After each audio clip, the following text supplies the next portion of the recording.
நம்மை துதிக்கிறோம் கர்த்தாவே, மை ஸ்தோத்திரிக்கிறோம் ஆண்டவரே.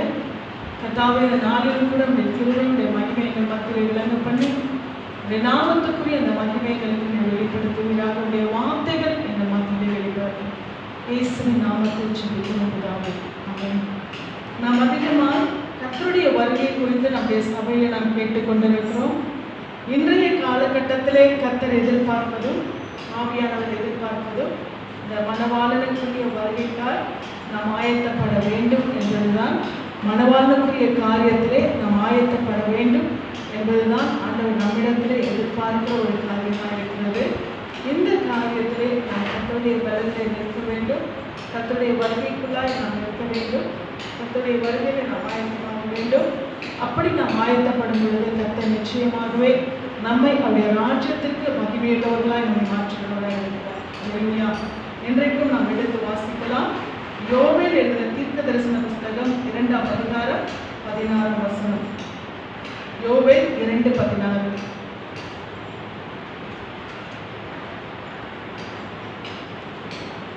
எடுத்தவர்கள் சீக்கிரமாய் வாசிங்க. யோவேல் 2:16. ஜனத்தை கூடுங்கள், சபையை பரிசுத்தப்படுத்துங்கள், முதியோரை சேருங்கள், பிள்ளைகளையும் பாலுங்கிற குழந்தைகளையும் கூட்டுங்கள். மணவாளன் தன் அறையையும் மணவாட்டி தன் மறைவையும் விட்டு புறப்படுவார்களாக. அல்லேலூயா. இங்கே நாம் வாசிக்கும் பொழுது யோவேல் எழுதின தீர்க்க தரிசன புஸ்தகம் இந்த கடைசி நாட்களிலே நாம் எப்படியா இருக்க வேண்டும் என்பதை நமக்கு தெளிவுபடுத்துகிறதா இருக்கிறது. மணவாளன் வருகைக்காக இங்கே கர்த்தருடைய வார்த்தை நமக்கு சொல்லுகிறது. ஜனத்தை கூட்டுங்கள், சபையை பரிசுத்தப்படுத்துங்கள், முதியோரை சேருங்கள், பிள்ளைகளையும் பாலுங்கிற குழந்தைகளையும் கூட்டுங்கள். மணவாளன் தன் அறையையும் மணவாட்டி தன் மறைவையும் விட்டு புறப்படுவார்களாக. அல்லேலூயா.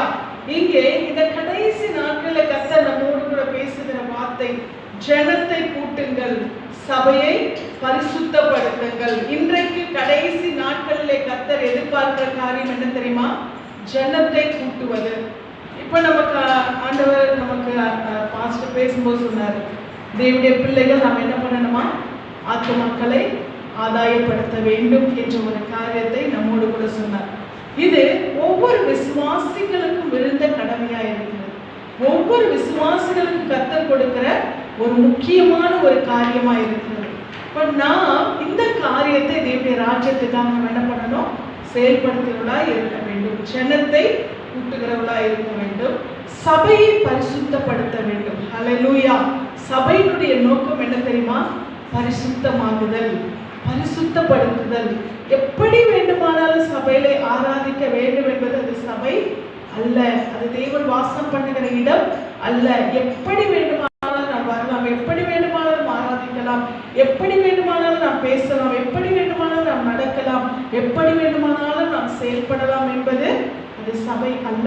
ஏனென்றால் சபை என்பது ஒரு பரிசுத்தமான இடம். அல்லேலூயா.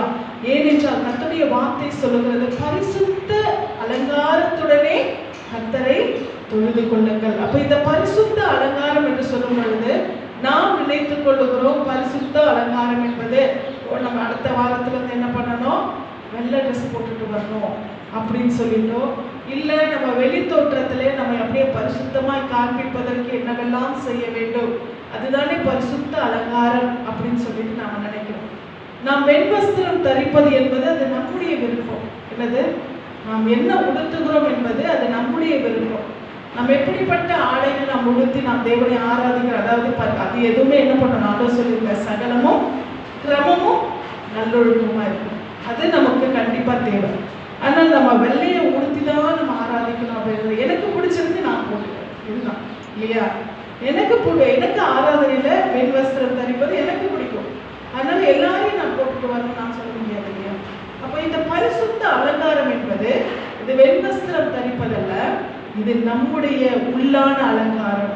நாம் உள்ளே எப்படியாய் உள் அலங்காரம் நமக்கு எப்படி இருக்கிறது அப்படின்னு தான் கர்த்தர் என்ன செய்கிறார்? எதிர்பார்க்க. இந்த பரிசுத்த அலங்காரத்தை நாம் வெளிப்படுத்த வேண்டும். நம்முடைய உள்ளே இருக்கிற அந்த கனி என்ன செய்ய தெரியுமா? நமக்கு வெளியே வெளிப்படும். நம்முடைய உள்ளான அலங்காரம், நம்முடைய உள்ள இருக்கிற அந்த அழகு என்ன பண்ணுமா, நமக்கு அது நம்முடைய செயலில் என்ன பண்ணும், அது வெளியே தெரியும். அந்த பரிசுத்த அலங்காரம் அதைத்தான் கர்த்தர் என்ன செய்கிறார், வெளிப்படுத்துகிறார். எங்க போனாலும் நாம் யார் என்பதை அநேகர் நாம் சொல்லாமலே என்ன பண்ணுவாங்க, நம்மை கண்டு கொள்வார்கள். கடந்த நாளிலே ஒரு தவிர்க்க முடியாத சூழ்நிலை, நான் கடந்து போக மருத்துவமனை கடந்து போகிற ஒரு சூழ்நிலை. ஆனால் அங்கே போகும் பொழுது நான் யார் என்பது என்னால் மறைக்க முடியாது. நான் என்ன நான்ன்றதில்ல, எனக்குள்ளே யார் இருக்கிறார். நான் அந்த இடத்துலையும் வழக்கமான நான் செய்ய வேண்டிய தேவனை தேடுகிற, தேவனோடு கூட ஜெபிக்கிற, வேதத்தை வசந்த காரியம் என்ன நமக்கு அது வழக்கமானது. நம்ம அதை புதுசாக பண்ணலை. எங்கே இருந்தாலும் நாம் கர்த்தரை தேடுகிறத நம்ம செஞ்சுதான் ஆகும். அப்போ நான் ஆண்டவரை ஆண்டவர் நோக்கி நான் ஜெபித்து கொண்டிருக்கும் போது நான் முடிச்சுட்டு இது பண்ண ஒரு பெண் அங்கேருந்து என்னை கையை காட்டி கூப்பிட்டேன். கையை காட்டி கூப்பிட்டு அம்மா எனக்காக சொல்லுவாங்க அப்படின்னு சொல்லிட்டு, அப்போ அங்கே ஜெபிக்கும் பொழுது அந்த மகளோடு கூட பேசும் பொழுது, ஐயோ நம்ம பாரம்லாம் ரொம்ப கம்மி. உண்மையாகவே சொல்லப்போனா ஏன் என்னை ஆண்டவர் இப்படியான சூழ்நிலைக்கு கொண்டு போறேன்னு சொல்லி நான் அநேக ஆண்டவர்கிட்ட கேட்பேன். ஆனால் ஆண்டவர் எனக்காக, என்னுடைய அந்த வேதனைக்காக, என்னை தேடுகிறதற்காக அநேக வேதனையோடு கூட இருக்கிற ஜனங்கள் இருக்காங்க. நீ அங்கே போ, அங்கே போய் பாரு, அங்கே ஒரு 2-3 நாள் இருந்தால்தான் உனக்கு என்ன பண்ணும், அவங்க யாருன்னு தெரியும். சுற்றிலுமாய் பிரச்சனைகள், பாரங்கள், வேதனைகள், வியாதிகளின் மத்தியில அவருடைய பிரச்சனைகள் என்பது பயங்கரமா இருக்கு. நான் கதறி அழுதேன். அவரோட பிரச்சனைகளை கேட்கும்போது நான் அழுதேன். என்னுடைய பலனுக்கு என்ன செய்ய முடியுமோ அதை நான் அவர்களுக்கு செய்துவிட்டு வந்தேன். ஆண்டவர் ஏன் என்னை இங்க கொண்டு போறீங்கன்னு நான் ஆண்டவர்கிட்ட கேட்கும்போது, நீ போ, உனக்கு தெரியும். அப்படிதான் ஆண்டவர் என்னோட கூட பேசினார். அப்ப நான் அங்க போகும்பொழுது, அங்கே பேசும்பொழுது எனக்கு அவருடைய பாடங்கள், அந்த அவர்கள் சொல்லுகிற காரியங்கள், அவங்களே கூப்பிட்டு அவங்களே செபிக்க சொல்றாங்க, அவங்களே அவருடைய பாடங்களை சொல்றாங்க. இந்த காரியம் ஏன்னா இங்க என்ன சொல்றது, நம்முடைய உள்ள இருக்கிற காரியம் அதை நாம சொல்ல வேண்டியதில்லை, அது தானாவே வெளிப்படும். நாம போய் சுவிசேஷம் சொல்ல வேண்டியதில்லை. ஆண்டவர் அப்படிப்பட்ட ஒரு சூழ்நிலைக்குள்ள கடந்து கொண்டு போகும் பொழுது நம்ம பார்த்து அவங்க என்ன பண்ணுவாங்க, அறிந்து கொள்வார்கள். அப்ப அந்த காரியங்கள் அவங்களுக்காய் ஜெபிக்கிறது, அவங்களுக்காய் ஆண்டவரை குறித்து சொல்லும் பொழுது, அப்ப அவங்க உள்ளத்திலிருந்து இயேசு கிறிஸ்துவை அவர் எவ்வளவு நேசிக்கிறார் என்பதை அவர்களும் வெளிப்படுத்துகிறார்கள். இப்போ இது எதற்காக நான் சொல்லுறேன்னு சொன்னால், நம்முடைய அலங்காரம் என்பது நம்முடைய வெளிப்பிரகாரமான தோற்றத்துல இல்லை, நம்முடைய உள்ளான அந்த கண்ணில, உள்ளான அந்த செயலில இருக்கிறது. நாம் கிறிஸ்துவை எப்படியாய் நாம் வெளிப்படுத்துகிறோமோ அதை கொண்டு அநேக கிறிஸ்துவை நம்மை கொண்டு என்ன செய்வார்கள், அவர்கள் நிச்சயமாக என்ன பண்ணுவாங்க, அறிந்து கொள்வார்கள் என்பதில் எந்த சந்தேகமும் இல்லை. இங்கே கர்த்தர் நம்மோடு கூட பேசுகிற காரியமும் அதுதான். இங்கே நம்ம எப்படி இருக்கணுமா, பரிசுத்த அலங்காரத்தோடு கூட என்ன பண்ணணுமா, நம் கர்த்தரை தொழுது கொள்ள வேண்டும். நாம் பார்க்கும் பொழுது அதைத்தான் கர்த்தருடைய வார்த்தை சொல்லுகிறது, சபையை பரிசுத்தப்படுத்துங்கள். இங்கே ஒரு ஊழியக்காரனுடைய வேலையை தான் என்னது, சபையை பரிசுத்தப்படுத்துவது. நாம் நினைச்சிட்டு இருக்கோம் சபையை பரிசுத்தப்படுத்துவது நாம் வெறுமனே வெளி தோற்றத்திலே சபையை பரிசுத்தப்படுத்துவதோ இல்ல சபையை சுத்தப்படுத்துவதோ அது கிடையாது. சபையை பரிசுத்தப்படுத்துவது என்று சொன்னால் சபைக்குள்ளே இருக்கிற, சபை என்பதை முதலாவது எது தெரியுமா, ஆத்துமா இல்லையா? அந்த ஆத்துமா தான் சபை. அந்த சொல்ல நீங்களே ஜீவனுள்ள தேவனுடைய ஆலயம். அப்ப அந்த ஆத்துமா தான் சபை.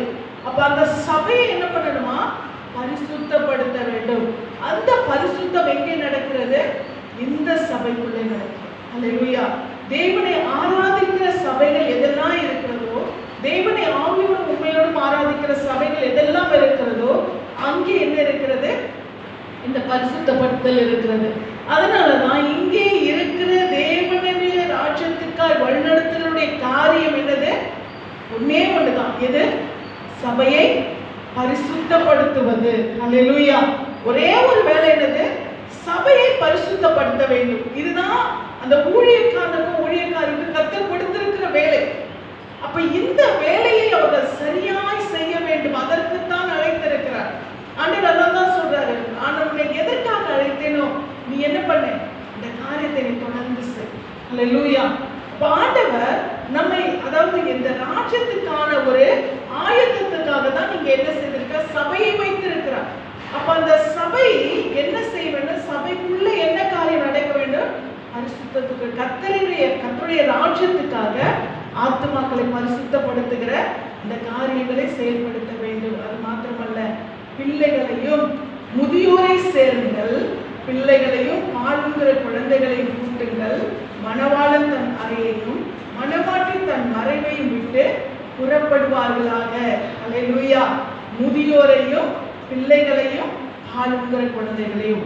முதியோர் என்று சொல்லும் பொழுது நமக்கு தெரியும், வயதிலே மூத்தவர்கள். பிள்ளைகள் என்று சொல்லும் பொழுது என்னது, அது எல்லாரும் என்னது, ஒரு வயதுக்குள்ள இருக்கிறவங்க எல்லாருமே அவருக்கு யார் தான், பிள்ளைகள் தான் இல்லையா? அப்போ பிள்ளைகள் என்று சொல்லும் பொழுது அவர் எல்லாரையும் பிள்ளைகள், ஆத்துமாக்களை அவர் பிள்ளைகளாய் பார்க்கிறார். பிள்ளைகளையும் பாலுங்கிற குழந்தைகளையும். பாலுங்கிற குழந்தைகள்னா நாம ஃபீட் பண்ற ஃபீடிங் பேபிஸ் கிடையாது.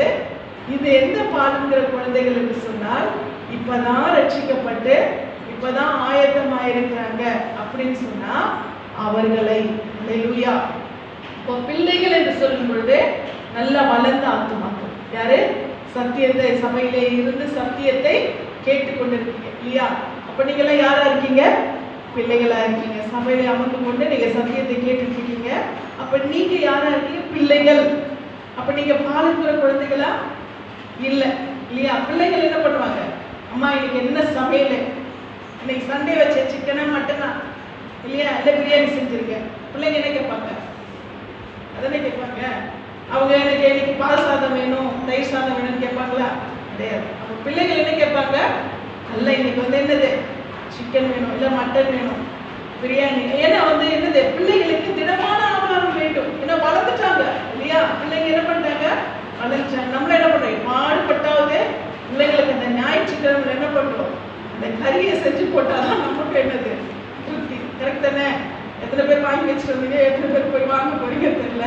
அப்ப நமக்கு என்னது, நமக்கும் அதுதான் திருப்தி இல்லையா? நம்முடைய பிள்ளைகளுக்கு இன்னைக்கு நம்ம கறி செஞ்சு போடணும், இன்னைக்கு நல்லா திடமான ஆகாரம் கொடுக்கணும். அப்போ பிள்ளைகளுக்கு நம்ம செய்கிற காரியம் என்ன, பிள்ளைகளுக்கு நல்ல திடமான ஆகாரத்தை நாம் கொடுக்க வேண்டும் என்று சொல்லி விரும்புகிறோம். இதுதான் என்னது, விசுவாசிகள். அப்போ அந்த சபையை நடத்துகிற அந்த ஊழியக்காரனுக்கு அதான ஆசையா இருக்கும் இல்லையா? என் பிள்ளைகளுக்கு என்ன செய்யணும், திடமான ஆகாரத்தை கொடுக்கணும், நல்ல ஸ்ட்ரென்த்தான ஆகாரத்தை கொடுக்கணும், அவங்க ஆத்மாவை பலப்படுத்தக்கூடிய ஆகாரத்தை நாங்கள் கொடுக்க வேண்டும். ஏனென்றால் இது ஆண்டவர் நம்முடைய வசனத்தின் மூலமாய் அவர் கொடுத்திருக்கிற கடமை. அப்ப அது அந்த ஊழியக்காரர்கள் மீது விழுந்த கடமையா இருக்கிறபடினால அவங்க என்ன பண்றாங்க, என் தேவனுடைய பிள்ளைகளுக்கு, எங்கள் பிள்ளைகளுக்கு நாங்கள் என்ன பண்ணணும், திடமான ஆகாரத்தை நாங்கள் கொடுக்கணும் அப்படின்னு சொல்லி பிரயாசப்படும் இல்லையா? அடுத்து பாலுங்கிற குழந்தைகள்.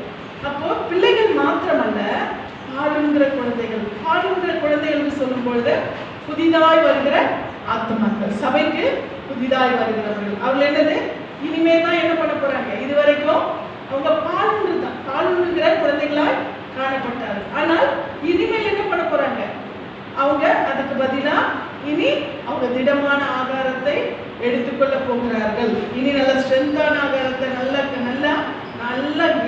எலும்பை கட்டிச்சு என்ன பண்ண போறாங்க, தின்ன போறாங்க. அதுதான் என்னது, கர்த்தருடைய வசனம், கர்த்தருடைய வார்த்தை இல்லையா? அப்போ அந்த திடமான ஆகாரத்தை பாலுங்கிற குழந்தைகள்.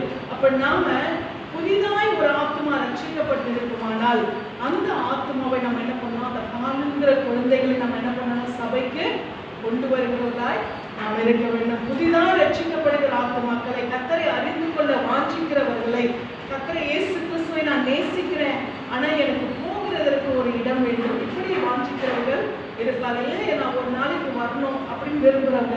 இப்படிப்பட்டவர்கள் என்ன பண்ணணும், நாம் பாலுங்கிற குழந்தைகள். அவர்கள் வரும்பொழுது என்ன பண்ணுவாங்க, சத்தியத்தை அறிந்து கொள்வார்கள். அப்போ பிள்ளைகளை என்ன செய்யணுமா, கூட்டுங்கள், பாலுங்கிற குழந்தைகளையும் முதியோரை சேருங்கள், பிள்ளைகளையும் பாலுங்கிற குழந்தைகளையும் கூட்டுங்கள், மணவாளன் தன் அறையையும் மணவாட்டி தன் மறைவையும் விட்டு புறப்படுவார்களாக. மணவாளன் யாரு? மணவாளன் யாரு நமக்கு நல்லா தெரியும், ஏன்னா இது மணவாட்டி சபை. அப்போ நமக்கு நம்முடைய மணவாளன் யாருன்னு தெரியும் இல்லையா, ஆண்டவராகிய இயேசு கிறிஸ்து. அப்போ நம்ம மணவாளன் இயேசு கிறிஸ்து. அப்போ மணவாளன் தன் மறைவையும் மணவாளன் தன் அறையையும் மணவாட்டி தன் மறைவையும் விட்டு புறப்படுவார்களாக. அப்ப மணவாளன் என்ன செய்வாரா? இப்படி ஆயத்தமாகும் பொழுது மணவாளன் தன் அறையை விட்டு வருவாரா, மணவாட்டி தன் மறைவை விட்டு என்ன பண்ணுவாரா? வெளியே வருவார்கள். அப்போ ஆண்டவர் சொல்லுகிற காரியம், மணவாளன் அப்போ நாம் சபையை ஆயத்தப்படுத்தும் பொழுது ஆண்டவர் என்ன செய்கிறார்? சபையிலே பிள்ளைகள் ஆயத்தமாக, சபையிலே ஆத்துமாக்கள் ஆயத்தமாகிறார்கள், சபை பரிசுத்தமாகிறது. அது மாத்திரமல்ல, பாடுகிற புதிய ஆத்துமாக்கள், இதுவரைக்கும் சத்தியத்தை தெரியாத அந்த நிலைமையில இந்த புதிய ஆத்துமாக்கள் சபையிலே சேர்க்கப்படுகிறார்கள். ஏன்னா ஆண்டவருடைய வசனம் அதைத்தான் சொல்லுகிறது, பூலோகம் எங்கும் ராஜ்யத்தின் சுவிசேஷம் பிரசங்கிக்கப்படும், அப்பொழுது முடிவு வரும். ஹல்லேலூயா. ஆண்டவர் அதான் சொல்லிக்கிறாரு, ராஜ்யத்தின் சுவிசேஷம் பிரசங்கிக்கப்படாத இடமே இருக்காது. ஆனா எல்லாருமே ரட்சிக்கப்படுவாங்கன்னு சொல்லல. ஆனா ஆண்டவர் சொல்லியிருக்கிறது என்னன்னா, ராஜ்யத்தின் சுவிசேஷம் எல்லா இடங்களிலும் பிரசங்கிக்கப்படும். அதனாலதான் இன்னைக்கு பல இடங்களிலே எத்தனையோ அறியாத சொல்லலாம் மிஷனரிகள் எல்லாம் என்ன பண்றாங்க? போயிட்டு இருக்காங்க. எத்தனையோ நாகரிகம், இவங்களுக்கு எல்லாம் என்ன வேலை இருக்கிறவங்களை விட்டுட்டு இவங்க ஏன் அந்த மலையிலையும் குன்றிலையும் காடுலையும் போகணும்னு நம்ம நினைப்போம். ஆனா கர்த்தர் சொல்லியிருக்கிற ராஜ்யத்தின் சுவிசேஷம் எங்கும் உலகம் முழுக்க பிரசங்கிக்கப்பட வேண்டும். அப்ப அது ஆண்டவர் கொடுத்த கடமையா இருக்கிறபடினால அவங்க தங்களை பார்க்கல, தங்கள் சுயத்தை பார்க்கல, தங்கள் குடும்பத்தை பார்க்கல, தங்கள் ஆரோக்கியத்தை பார்க்கல. என கர்த்தர் சொல்லிட்டார், ராஜ்யத்தின் சுவிசேஷம் எங்கும் பிரசங்கிக்கப்பட வேண்டும். அதனாலதான் இன்னைக்கு மிஷனரிகள், எல்லா மலைவாழ் ஜனங்கள், எல்லா நாகரிகம் இல்லாத ஜனங்கள், இப்படி இதுக்கு முன்னாடி வந்த மிஷனரிகள் எல்லாமே என்ன பண்ண, தொப்பில கூழ்வாங்கி குடிச்சல என்ன பண்ணிருக்காங்க? பிரசங்கம் பண்ணிருக்காங்க, சுவிசேஷத்தை போதிச்சிருக்கிறாங்க. ஏன்னா ஆண்டவர் சொல்லிட்டார், ராஜ்யத்தின் சுவிசேஷம் எங்கும் பிரசங்கிக்கப்படும். ஏன்னா மணவாளன் தன் அறையை விட்டு வெளியே வரப்போகிற காலம் நெருங்கி கொண்டிருக்கிறது. ஹல்லேலூயா. மணவாளன் தன் அறையை விட்டு அவர் வெளியே வருகிற காலம் நெருங்கி கொண்டிருக்கிறது. இதோ வாசற்படியிலே நிற்கிறேன் அப்படின்னு கதை சொல்லிட்டார். அப்போ இதோ வாசற்படியில் நிற்கிறேன் என்பது, அவர் வாசற்படியில நின்றுட்டு இருக்கார். அப்போ அவர் சீக்கிரமா வரப்போகிறார். தன் அறையை விட்டு அவர் என்ன பண்ண போகிறாரு? வெளியே வரப்போகிறார். அப்ப அவர் வரும் பொழுது தன் மணவாட்டிகளை அவர் தன்னுடைய ராஜ்யத்துக்கு, தன் வீட்டுக்கு கொண்டு போகும் பொழுது எத்தனை பேர் ஆயத்தமாக இருப்பார்கள்? அதுக்காக ஆண்டவர் சொல்ற, இது கடைசி காலமா இருக்கிறது. இந்த கடைசி காலத்துல நம்ம என்ன பண்ணணும்? நாம் ஆத்துமாக்களை நம்ம என்ன பண்ணணுமா? ஆயத்தப்படுத்த வேண்டிய. இந்த ஒரு வசனத்திலேயே எல்லாமே எவ்வளவு அழகா, யோபேல் தீர்க்கதரிசி எவ்வளவு தெள்ள தெளிவா எழுதிருக்கிறார் பாருங்க. மணவாளன் தன் அறையும் மணவாட்டி தன் மறைவையும் விட்டு புறப்படுவார்களாக. அப்போ மணவாட்டி என்ன செய்ய போறாளா? தன் மறைவை விட்டு புறப்பட போகிறாள். ஹல்லேலூயா. மணவாட்டி எல்லாம் யாரு? ஆமென் சொல்லுங்க. ஆமென். ஹல்லேலூயா. நம்ம எல்லாம் மணவாட்டிங்க. அப்ப நம்ம எல்லாம் என்ன பண்ண போறோம் தெரியுமா? நம்முடைய மறைவை விட்டு புறப்பட போகிறோம். ராஜாவை எதிர்கொண்டு போகிறதற்கு, ராஜாவுடைய வருகைக்கு, நாம் அவரோடு கூட கடந்து போகிறதுக்கு நம்ம என்ன பண்ண போறோம்? நம்முடைய மறைவை விட்டு, இதுவரைக்கும் நாம் மறைந்திருந்தோம். ஆனால் தேவனுடைய ராஜ்யம் மகிமை, அவருடைய வருகை வெளிப்படும் பொழுது நம்ம எல்லாரும் வெளிப்பட போகிறோம். ஹல்லேலூயா. நம்ம எல்லாரோட வருகையில வெளிப்பட போகிறோம். அப்ப ஜனங்கள் அறிந்து கொள்வார்கள், ஓ இவங்கெல்லாம் போயிட்டாங்களா அப்படின்னு சொல்லி என்ன பண்ணுவாங்க? நம்முடைய மறைவை விட்டு நாம் வெளிப்படும் பொழுது அவங்க எல்லாம் என்ன பண்ணுவாங்க? அறிந்து கொள்வார்கள். மீதி இருக்கும் பொழுது அப்ப ஆயத்தம் இல்லாதவர்கள், கடந்து போகிறவர்கள் எல்லாம் யாரு? ஆயத்தம் உள்ளவர்கள். அப்போ நாம் கடந்து போகும் பொழுது நாம் அந்த மறைவை விட்டு வெளிப்பட்டு விட்டோம், தேவனுடைய ராஜ்யத்துக்கு கடந்து போய்விட்டோம் என்பதை அநேகர் அறிந்து கொள்வார்கள். அப்போ இந்த வசனத்தை நாம் பார்க்கும் பொழுது நாம் தெளிவான இந்த வசனத்தை நாம் அறிந்து கொள்கிறோம். நாம் ஜனத்தை கூட்ட வேண்டும். ஹல்லேலூயா. நாம் இன்றைய நாட்களிலே நாம் எப்படியா இருக்கிறோம்? நாம் இருக்கிறது ரொம்ப கடைசி காலம். நமக்கு கொடுக்கப்பட்ட ஒரு கடமை என்று ஒன்று இருக்கிறது. ஆண்டவர் கிறிஸ்தவத்திலே ஒரு காரியத்தை அதிகமாய் அவர் கேட்பார் என்றால் அது என்னவா இருக்கும் தெரியுமா? முதலாவது அது என்னவா இருக்கும் தெரியுமா? நீ எத்தனை பேரை ஆதாயப்படுத்தணும்? இதுதான் அவர் பரலோகத்திலே நம்மை கேட்கிற முதல் கேள்வி. ஆண்டவருடைய ராஜ்யத்தில், ஆண்டவருடைய சமூகத்திலிருந்து நான் இதை சொல்லிக் கொண்டிருக்கிறேன். முதல்ல ஆண்டவர் நம்ம கிட்ட கேட்கிற கேள்வி, நீ எத்தனை பேரை நீ ஆயத்தப்படுத்தணும்? எத்தனை பேருக்கு என்னை குறித்து அறிவிக்க, எத்தனை பேருக்கு என் சுவிசேஷம் அறிவிக்கப்பட்டது? நம்மை பார்த்து அவர் கேட்கிற முதல் கேள்வியே இதுதான். மற்றதெல்லாம் அப்புறம் தான் வரும். நீ என்ன கொடுத்த, என்ன செஞ்ச, இதெல்லாம் வந்து அவருக்கு ரெண்டாவது. அவர் கேட்கிற முதல் காரியம் என்ன தெரியுமா? எத்தனை பேரை எனக்காக ஆயத்தப்படுத்த. ஏன்னா நான் கொண்டு போகிற விசேஷமான ஆத்துமாக்கள். இங்கே இருக்கிறது இங்கேயே அழிந்துவிடும். ஆனால் அங்கே கொண்டு போகிற அந்த விலை மதிக்க முடியாத ஆத்துமாக்கள் தான் கர்த்தருடைய ராஜ்யத்திலே சேர்க்கப்படும். அல்லேலூயா. அதுதான் உடைய பொக்கிஷத்திலே, உடைய பரலோக ராஜ்யத்திலே சேர்க்கப்படும். அப்ப ஆண்டவர் எதை ஆவலாய் முதலாவது எதிர்பார்க்கிறார்? நீ எத்தனை பேரை ராஜ்யத்துக்கு கொண்டு வந்த, எத்தனை பேரை எனக்காக ஆயத்தப்படுத்தின. இன்றைக்கு நாம் தேவனுடைய விருப்பத்தை நிறைவேற்றுவதாக இருக்கிறோமா? ஆண்டவர் நம்மிடத்திலே கேட்கிற காரியம் தான் சபையை கூட்டுங்கள். அல்லேலூயா. சபையில ஆத்துமாக்கள் என்ன பண்ணுங்க? கூட்டுங்க. அதே ராஜ்யத்துக்காக நீங்க என்ன பண்ணுங்க? சபையில ஆத்துமாக்களை கூட்டுங்கள். சபையை பரிசுத்தப்படுத்துங்கள். அல்லேலூயா. சபை என்ன பண்ணுங்க? பரிசுத்தப்படுத்துங்க. சபை என்ற ஒரு ஒழுங்கு, சபை என்ற ஒரு கிரமம், சபை என்ற ஒரு கட்டுப்பாடு, சபை என்ற ஒரு சத்தியம், எல்லாவற்றுக்கும் நம்ம என்ன பண்ணணுமா? செவி சாய்த்து அந்த பரிசுத்தத்தை நம்ம என்ன பண்ணணுமா? நடக்கிறவர்களாய் இருக்க வேண்டும். அப்போ நாம் ஆத்துமாக்களை கொண்டு வருகிறோம். முதலாவது சபையை கூட்டுகிறோம். இரண்டாவது என்ன செய்கிறோம் என்று சொன்னால் சபையை பரிசுத்தப்படுத்துதல். அல்லேலூயா. சபையை பரிசுத்தப்படுத்த, அப்ப அந்த பரிசுத்தத்துக்குரிய காரியத்துக்கு நம்ம என்ன பண்ணோம்? பரிசுத்தப்படுத்துதல் சொன்னா இது ஒரு கோஆபரேஷன். என்னது? இது ஒரு கோஆபரேஷன். இது ஒரு கூடுகை. இது ஒரு கூட்டு முயற்சி. என்னது? இது ஒரு கூட்டு முயற்சி. இந்த முயற்சியை வெறும் ஊழியக்காரங்க மட்டும் செய்ய முடியுமா? முடியாது. அப்ப நாம இதற்காக ஒத்துழைப்பு கொடுத்தாதான் சபை என்னாகும்? பரிசுத்தமாகும். அப்போ அவர்கள் கர்த்தருடைய வார்த்தையை அறிவித்து விடுகிறார்கள். ஆனால் அதன்படியால் ஒத்துழைப்பு கொடுத்து செயல்படுத்த வேண்டியது யாருடைய கடமையா இருக்கிறது? விசுவாசிகளுடைய கடமை. அப்போ சபையை பரிசுத்தப்படுத்துதல் சொல்வது ஆண்டவர் வெறும் ஊழியக்காரனை மாத்திரம் பார்த்து சொல்லவில்லை, இது விசுவாசிகளையும் பார்த்து என்ன பண்றாரு? சொல்லுகிறவராய் இருக்கிறார். அப்ப நாம சபையை பரிசுத்தப்படுத்துவதற்கான முயற்சிகளை நாம் செய்கிறவராய் இருக்க வேண்டும். அது மாத்திரமல்ல, முதியோரை சேருங்கள். சபையிலே நம்ம மூத்த விசுவாசிகள், என்னது முதியோர் என்று சொன்னால் நல்ல தேவனுடைய ராஜ்யத்துக்கு இந்த மூத்தோருடைய வேலை என்ன தெரியுமா? சபையிலே ஒரு சபையை நல்ல விதமாய், என் சபையை நான் என்ன பண்ணணும்? நல்ல விதமாய் பராமரிக்க வேண்டும். என் சபையிலே நல்ல ஆத்துமாக்களை நான் என்ன பண்ணணும்? கொண்டு வரணும். அந்த ஆத்துமாக்களுக்கு நான் என்ன பண்ணணும்? நல்ல உத்தரவாதம் எடுக்க வேண்டும். அப்போ முதியோருக்கு அவங்களுக்கு என்னவா இருக்கும்? அவங்களுக்கு அந்த சபையை குறித்து என்ன பண்ணுறதுக்கு ஒரு பாரம் இருக்கு. நீங்க ஆதி அப்போஸ்தலர் முன்னாடி இருந்த சபையெல்லாம் பார்த்தீங்கன்னா, ஆதி அப்போஸ்தலர் சபை மாத்திரமல்ல, பல வருடங்களுக்கு முன்பாக உருவாக்கப்பட்ட ஆவிக்குரிய சபைகள் கூட, என் சபையில அந்த ஊழியக்காரன் வருகிறதற்கு முன்பாகவே முதியோர்கள் வந்துருக்காங்க. அந்த மூத்தவர்கள் என்ன பண்ணுவாங்கன்னா அவங்க உட்காந்து ஜெபிச்சுட்டு இருப்பாங்க. அவங்க உட்காந்து ஒவ்வொரு இருக்கையும் போய் என்ன பண்ணுவாங்க தெரியுமா? ஜெபிப்பாங்க.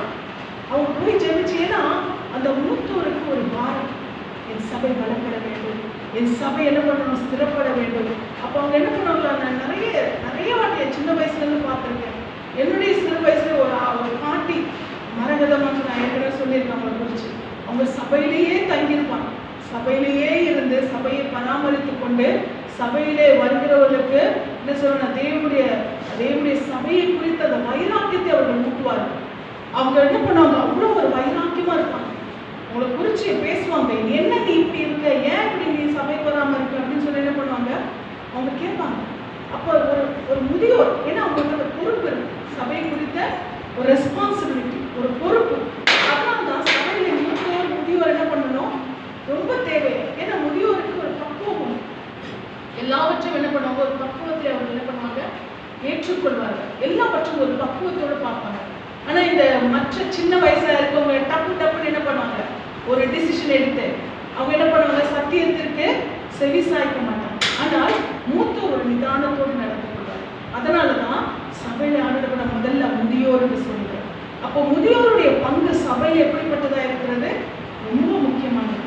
அப்போ முதியோர் ஆண்டவர் சொல்லுகிற பிரகாரமாய் முதியோரை சேருங்கள், பிள்ளைகளையும் ஆளுங்கிற குழந்தைகளையும் நான் சொல்லிட்டாங்க இல்லையா? பிள்ளைகள், விசுவாசிகள், ஆளுங்கிற குழந்தைகள், புதிதாய் வருகிற ஆத்துமாக்கள். அப்ப இவர்கள் எல்லாரையும் கூட்ட வேண்டும். அது மாத்திரமல்ல, மணவாளன் இதெல்லாம் நடக்கும் பொழுது மணவாளன் என்ன செய்கிறாரா? பார்க்கிறாரு, ஆஹா சபை ரெடி ஆயிடுச்சு. என்ன ஆயிடுச்சு? சபை ரெடி ஆயிடுச்சு. எல்லாரும் முதியோரெல்லாம் என்ன பண்றாங்க? வைராக்கியத்தோடு என் வருகைக்காக என்ன பண்ணிட்டு இருக்காங்க? முழங்கால இருந்து ஜெபிச்சுட்டு இருக்காங்க. சபையில ஆத்துமாக்களை ஆயத்தப்படுத்துறாங்க. என் பிள்ளைகள் என்ன செய்கிறார்கள்? இருக்கிறார்கள். அவங்க நல்ல சத்தியத்திலே நல்ல என்ன பண்றாங்க, வளர்ந்து நல்ல திடமா இருக்கிறாங்க, நல்ல திடகாத்தமா இருக்காங்க. அதே போல அவங்க என்ன பண்றாங்க, அவர்கள் சத்தியத்திலே வளர்ந்த பாலுங்கிற குழந்தைகளை என்ன பண்றாங்க, சபையிலே ஊட்டுகிறார்கள். அப்ப பாப்பார் மணவாளன், உடனே மணவாளன் என்ன பண்ணுவாரு, இதுதான் நான் வர வேண்டிய ரைட் டைம். அப்ப என்ன பண்றாராம், இதுதான் நான் வர வேண்டிய சரியான நேரம், எல்லாம் ஆயத்தமா இருக்கு, எல்லாம் ரெடியா இருக்கு.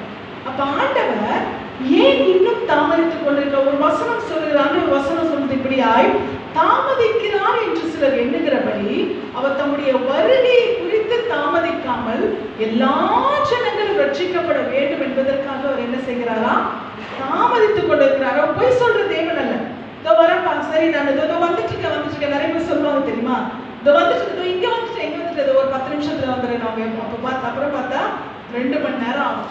மறுபடியும் பன்னெண்டு பண்ணுவாங்க, தோ வந்துட்டேன். இது என்னது, மனுஷருடைய வார்த்தை இல்லையா? தோ வந்துட்டுன்னுவாங்க, என்ன பண்ணுவாங்க, அவங்க வர்றதுக்கு ஒரு 2 மணி நேரம் ஆகும். ஆனால் கர்த்தர் அப்படி இல்லை, அவர் வருகிறேன் என்று சொன்னால் நிச்சயமாய் வருவார். ஹல்லேலூயா. அவர் தம்முடைய வார்த்தையிலே உண்மை உள்ளவர். ஆனால் அவர் தாமதிக்கிறார் என்று சிலர் எண்ணுகிறபடி அவர் தம்முடைய வருகை குறித்து என்ன பண்ணல, அவர் தாமதிக்கவில்லை. எல்லாரும் தேவனுடைய ராஜ்யத்துக்குள்ளாய் கடந்து போக வேண்டும், எல்லாரும் அந்த நித்தியத்துக்குள்ளாய் பங்கடைய வேண்டும்.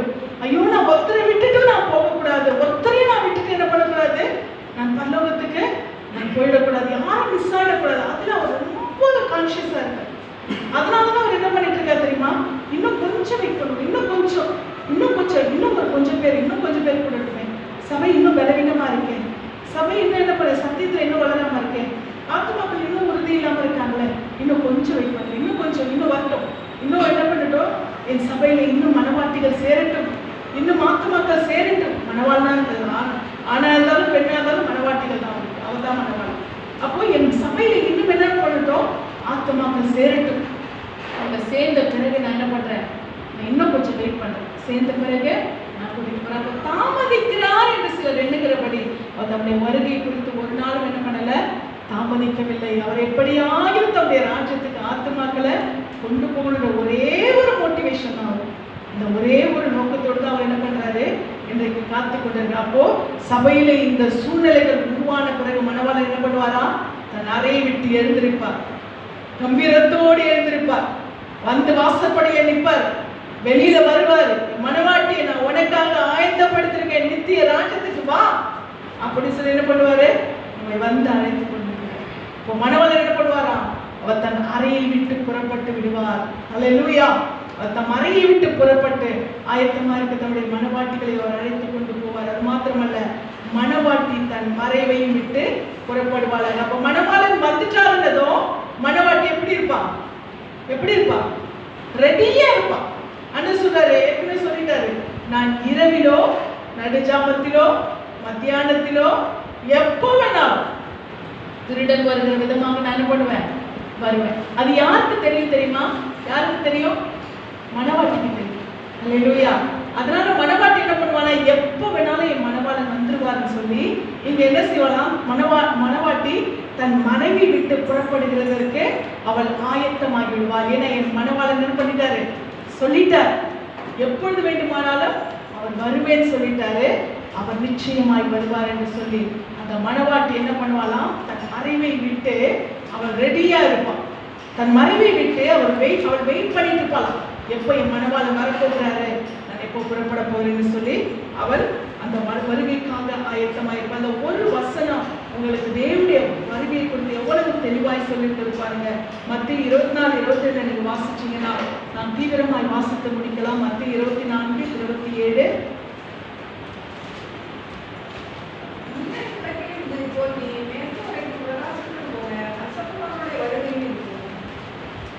எப்படி இருக்குமா மனுஷகுமார் வருகை, மின்னல் கிழக்கிலிருந்து மேற்கு வரைக்கும் புறப்படுகிறது போல. அல்லேலூயா.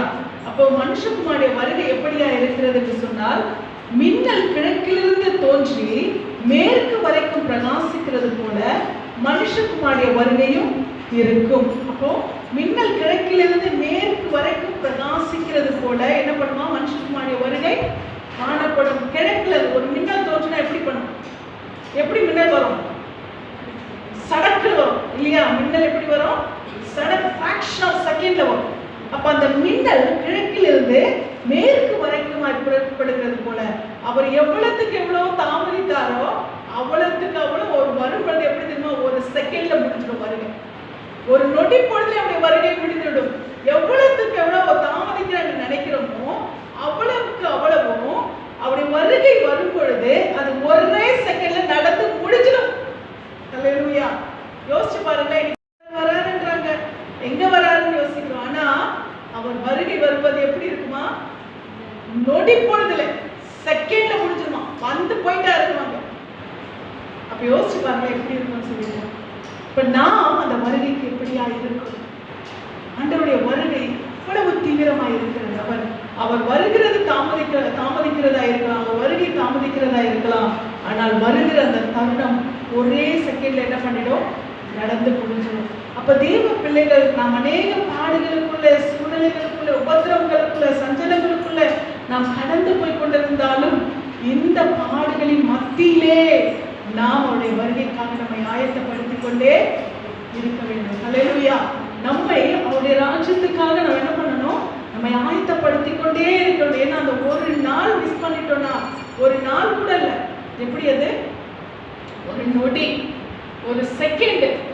அப்ப அந்த ஒரு நொடியை நம்ம மிஸ் பண்ணிட்டோம்னா இனி மறுபடியும் அந்த சூழ்நிலைக்காக நம்ம என்ன பண்ணணும் தெரியுமா, 7 வருஷம் அந்தி கிறிஸ்துவின் ஆட்சி வரைக்கும் நம்ம என்ன பண்ணணும், காத்திருக்க வேண்டும். அப்ப அந்த சூழ்நிலை நாம் காணாதபடிக்கு நாம் இப்பொழுது காத்திருக்கிறது நமக்கு ஒரு பெரிய விஷயமா இருக்காது. ஏன்னா அவர் வரும் பொழுது ஒரு மின்னல் வேகம், அந்த செகண்ட்ல வர வர வர சொல்லி டக்குன்னு வந்து என்ன பண்ணிடுவாரு, டக்குன்னு கூட்டிட்டு போயிடுவார். அப்ப நம்முடைய எதிர்பார்ப்புகள், ஏற்றங்கள் எல்லாமே தன்னுடைய வருகை குறித்ததாய் காணப்பட வேண்டும். அது மாத்திரமல்ல, 1 யோவான் 2:28 நாம் வாசிக்கிறோம். 1 யோவான் 2:28.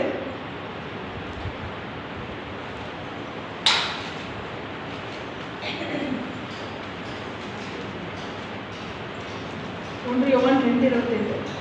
இப்படி இருக்க பிள்ளைகளே, அவர் வெளிப்படும் போது நாம் அவர் வருகையில் அவருக்கு முன்பாக வெட்கப்பட்டு போகாமல் தைரியம் உள்ளவர்களாய் இருக்கும்படிக்கு அவரில் நிலைத்திருங்கள். ஆமென். ஹல்லேலூயா. இப்படி இருக்க பிள்ளைகளே, மணவாளன் தன் அறையை விட்டு வெளிப்படும் போது என்னது வசனம், யோவேல் என்ன சொல்லுது, யோவேல் 2:16 என்ன சொல்லுது, மணவாளன் தன் அறையை விட்டு என்ன பண்ணுவாராம், வெளிப்படுவார். அப்போ இப்படி இருக்க பிள்ளைகளே, அவர் வெளிப்படும் போது நாம் அவர் வருகையில் அவருக்கு முன்பாக வெட்கப்பட்டு போகாமல் தைரியம் உள்ளவர்களாய் இருக்கும்படிக்கு அவரில் நிலைத்திருங்கள். ஹல்லேலூயா. அப்ப நாம் என்ன பண்ணுமா, மணவாளன் தன் அறையை விட்டு அவர் நம்மை அழைத்து கொண்டு போக வரும் பொழுது நாம் வெட்கப்பட்டு போகக்கூடாது. ஐயோ, நான் ஆயத்தமா இல்லையே, நான் என்ன பண்ணுவேன். அழகாய் கர்த்தருடைய வார்த்தை உன்னத பாட்டுல சொல்லுது, மணவாளன் வராரு, என் சபையில உனக்கு நான் போதிச்சேனே, என் சபையில உனக்கு வார்த்தைகள் வெளிப்பட்டதே, மனமாட்டியே நான் வந்திருக்கிற வா. அப்ப அவர் என்ன சொல்றாரு தெரியுமா, ஐயோ நான் என்ன பண்ணிட்டேன், என் வஸ்திரத்தை என்ன பண்ணிட்டேன், கட்டி வச்சுட்டேனே, ரட்சிப்பின் வஸ்திரத்தை. அதை குறிச்சு ஒரு மெசேஜ் ஃபுல்லா வந்துச்சு உங்களுக்கு. அது ஆவியானவர் எவ்வளவு தெளிவான வார்த்தை பாருங்க. 5ஆம் அதிகாரத்திலே, உன்னத பாட்டு 5ஆம் அதிகாரத்துல அதை எடுக்க வேண்டாம், அதுல என்ன சொல்லிருக்கு, ஆண்டவர் சொல்றாரு, நான் வந்துட்டேன் வா. அப்போ சொல்ற மனவாட்டி சொல்றா, ஐயோ நான் என்ன பண்ணிட்டேன், தாமதமாவதே அப்படின்னு சொல்லிட்டு நான் என்ன பண்ணேன், என் வஸ்திரத்தை கழட்டி வச்சுட்டேன், ரட்சிப்பின் வஸ்திரத்தை கழட்டிட்டேன், என்னுடைய பாதங்கள் அழுக்காகாதபடிக்கு நான் என்ன பண்ணிட்டேன், அதை கழுவிட்டேன். அப்படின்னா என்ன அர்த்தம், நித்தியத்துக்கு போகிற பாதைக்கு நான் காத்திருந்து நான் கஷ்டத்தின் பாதையில, உள்ளுகளின் பாதையில நான் கடந்து போகணும், கரடுமுரடான பாதையில கடந்து போகணும்னு சொல்லி நான் வெயிட் பண்ணி பார்த்துட்டு எனக்கு அது செட் ஆகலன்னு சொல்லி நான் என்ன பண்ணிட்டேன், என் பாதை இப்போ பஞ்சமத்தில் வைக்கிறதுக்காக நான் கழுவிட்டேன். என் பாதை இப்போ ரொம்ப கிளீனா இருக்கு. எதுக்காக, இந்த உலகத்தோட சொபஸ்டிகேட்டடான லைஃப நான் அனுபவிக்கிறதுக்காக என் பாதை இப்போ எப்படியா இருக்கிறது, பஞ்சமத்தில் நடக்கிறதுக்காக அதை கழுவிட்டேன். இப்போ நான் திரும்ப அழுக்காக்க முடியாது ஆண்டவரே, நான் இந்த லைஃப்ல செட் ஆயிட்டேன் ஆண்டவரே, நல்ல வேலை கிடைச்சிச்சு, நல்ல சம்பளம் கிடைச்சிச்சு, நல்ல வண்டி வாங்கிட்டேன், நல்ல ஒரு வீடு, நல்ல 4 அடுக்கு, நல்ல ஒரு 4 இடம் வாங்கிட்டேன், நல்ல ஒரு 10 ஊருக்கு சொந்த பந்தங்கள் எல்லாமே இருக்கு, எல்லாமே எனக்கு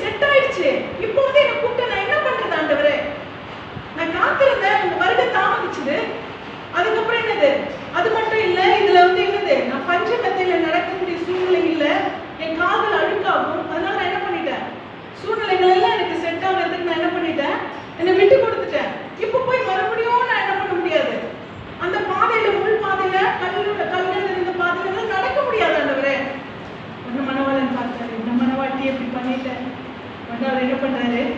கடந்து போயிடுறாரு. துக்கத்தோடு கடந்து போகிறார். கடந்து போன பிறகு அவளுக்கு தெளிவு உண்டாகும். ஐயோ, எனக்கு சத்தியத்தை சொன்னாங்களே, மணவாளுடைய வருகையை குறித்து சொன்னாங்களே, இப்போ கரெக்டா வந்துட்டாரு, அதே மாதிரி வந்து கூப்பிட்டாரு. வந்து கதவை திறந்து பார்க்கிறா, அங்க யார் இல்லை, மணவாளன் இல்லை, போய்விட்டார். 5ஆம் அதிகாரத்தை எடுத்து வாசிங்க, அவ்வளவு அழகா இருக்கும். அதாவது அதுல பாத்தீங்கன்னா அந்த அந்தி கிறிஸ்துவோட ஆட்சி அதற்கு பின்பாக இஸ்ரவேல் ஜனங்கள் ஏற்றுக்கொள்கிறார், இயேசு கிறிஸ்துவை ஏற்றுக்கொள்கிறார்கள், அது வரைக்கும் இருக்கும். அப்ப அந்த அளவுக்கு ஆண்டவர் அதை நம்ம உன்னத பாட்டுல நமக்கு தெளிவுபடுத்திருக்கு. அப்ப மணவாளன் என்ன பண்றாராம்? பார்த்துட்டு போயிட்டாராம். ஒன்னும் ஓடுறா, வெளியில ஓடுறா, ஐயோ என் மணவாளன் பாத்தீங்களா பாத்தீங்களா. அப்ப உடனே யார் வந்துட்டாங்க? மணவாளன் போயிட்டாரு. யார் வந்துட்டா? அந்தி கிறிஸ்து. நகரத்தின் காவலாளர்கள் யார்? அவனுங்க அந்தி கிறிஸ்து. அப்ப அந்தி கிறிஸ்து வந்து என்ன பண்ண அடிக்கிறானா, என்ன இப்ப வந்து மணவாளன் என்ன தேடிட்டு இருக்க, நாங்க தான் இப்ப மணவாளன், நாங்க தான் இந்த உலகத்தை ஆள்றவங்க அப்படின்னு சொல்லி அடிக்கிறான்.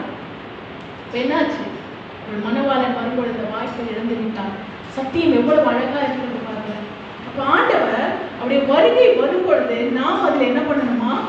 நிலைத்திருக்கும்படியாய் அவருடைய வருகை வெளிப்படும் போது நாம் அவர் வருகையில் அவருக்கு முன்பாக வெட்கப்பட்டு போகாமல் தைரியம் உள்ளவர்களா இருக்கும்படிக்கு என்ன பண்ணணுமா? நிலைத்திருக்க வேண்டும். ஹல்லேலூயா. நாம் இருக்கிற நிலைமையிலே நாம் இன்னும் அதிகமாய் நம்மை பலப்படுத்திக் கொண்டே இருக்க வேண்டும். ஹல்லேலூயா. நம்முடைய ஓட்டத்திலே நாம் பலப்பட்டுக் கொண்டே இருக்க வேண்டும். ஐயோ, மணவாளன் வர தாமதிச்சு, சூழ்நிலைகள்லாம் இந்த உலகெல்லாம் நல்லா இருக்கு அப்படின்னு சொல்லி நாம காணப்படுவோமானால் அவர் வரும்பொழுது நாம் எப்படியா இருப்போம்? வெட்கப்பட்டு போகிறவர்களா இருப்போம். அப்ப நாம் அவருடைய வருகையிலே வெட்கப்பட்டு போகாதபடிக்கு நம்ம என்ன பண்ணணுமா? அவருடைய அழைப்பிலே நிலைத்திருங்கள். சொல்லுங்க, எத்தனை பேர் ஏசப்பா நீங்க வர்ற வரைக்கும் அழைப்புல நான் நிலைச்சிருப்பேன் ஏசப்பா. ஆமென். ஏசப்பா உங்க வருகை வரைக்கும் நான் இம்மானுவேல் விடுதலை சபையில நிலைச்சிருப்பேன் ஏசப்பா. ஏசப்பா உங்க வருகை வரைக்கும் நான் சத்தியத்துல நிலைச்சிருப்பேன் ஏசப்பா. ஹல்லேலூயா.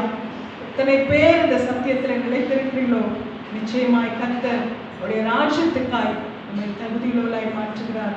ஒரு நாளும் அப்படியே வருகையில் நாம் வெட்கப்பட்டு போவதே இல்லை. ஹல்லேலூயா. அவர் வருகையிலே அவருடைய மகிமையின் ராஜ்யத்திலே நாம் பங்குள்ளவர்களாய் மாறுவோம். நாம் கடைசியாக 2 வசனத்தை வாசித்து விட்டு நாம் முடிப்போம். வெளிப்படுத்தல் 22 கிரியைகளின்படி அவனவனுக்கு நான் அளிக்கும் பலன் என்னோடே கூட வருகிறது. ஹல்லேலூயா. இயேசு கிறிஸ்து சொல்லிட்டா, இதோ நான் சீக்கிரமாய் வருகிறேன். எப்போ சொல்லிட்டா தெரியுமா? 2000 வருஷத்துக்கு முன்னாடி யோவான் பார்க்கிற தரிசனத்திலே சொல்லிட்டாரு, இதோ சீக்கிரமாய் வருகிறேன். அப்ப நம்ம கேட்கக்கூடாது, ஏசப்பா இதான் அவங்க சீக்கிரமா அப்படின்ட்டு. ஏன்னா அவருக்கு 1000 வருஷம் ஒரு நாள்.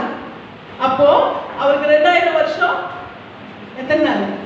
2 நாள். அப்ப அந்த 2 நாள்ல வருவேன்னு அவர் சொல்லிட்டாரு. அப்ப அவருக்கு என்னது? அது 2 நாள் தான்.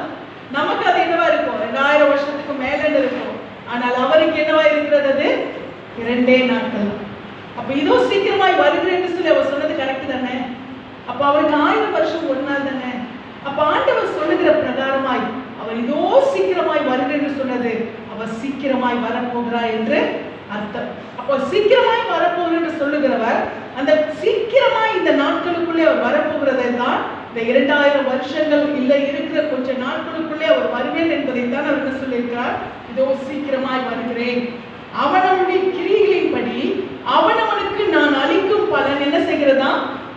என்னோடு கூட வருகிறது. ஆமென். ஹல்லேலூயா. அவர் என்ன பண்ண போறாரா? நம்முடைய கிரியைகளின்படி அவர் பலனை கொண்டு வர போகிறார். ஐயோ, நான் இவ்வளோ வேதனையில நான் நின்னேனே, இவ்வளோ பாரத்திலையும் நான் ஆண்டவருக்காக நின்னேனே, இவ்வளோ போராட்டத்திலையும் நான் நின்னேனே, ஆண்டவர் என்ன பார்க்கலையா? ஆண்டவருக்கு என் மேல இறக்கம் இல்லையா? ஆண்டவர் நினைக்கலையான்னு சொல்றீங்களா? ஆண்டவருடைய பிள்ளைகளை ஆண்டவர் சொல்றாரு, கவலைப்படாத மகளே, கவலைப்படாத மகனே, உன் கிரியைகளுக்குரிய பலன் என்னோடு கூட வருகிறது. ஹல்லேலூயா. நான் மறந்து விடுகிற தேவன் அல்ல, நான் மறக்கிறதுக்கு அநீதியுள்ள தேவனும் அல்ல. உங்கள் கிரியைகளுக்கான பலனை நான் என்னோடு கூட கொண்டு வருவேன் என்று சொல்லுகிறார். அது மாத்திரமல்ல, நாம் 22:20 வாசிக்கிறோம். 20ஆம் வசனத்தில் வாசிக்கும் பொழுது,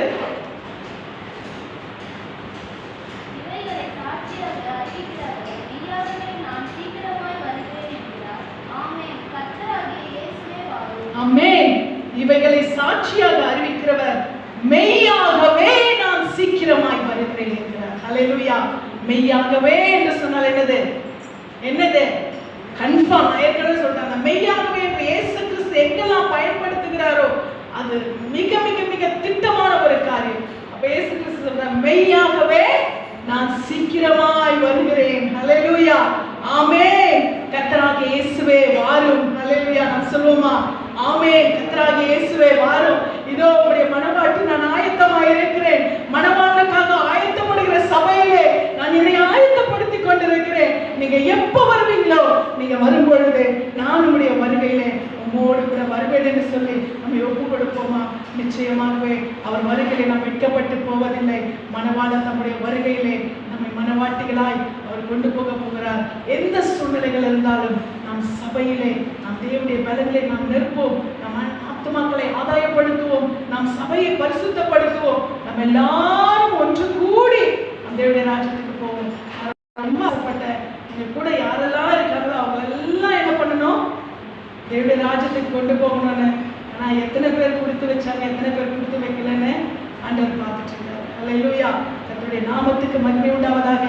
இந்த நாளிலும் கர்த்தருடைய ஆவியானவர் பேசின வார்த்தை இது என் பலன் அல்ல. உண்மையாவே நான் 100%, நான் 1% கூட இல்லை, 100% பலவீனத்திலே வந்து நின்றேன் என்பது என் ஆவியானவர் அறிந்திருக்கிறார். பேசினது நான் அல்ல, என் பரிசுத்த ஆவியானவர். இன்றைக்கு உங்களை பலப்படுத்தியிருப்பார். ஆயத்தமாகுங்கள், மற்றவர்களை ஆயத்தப்படுத்துங்கள். கர்த்தர் தாமே உங்களை ஆசீர்வதிப்பார்.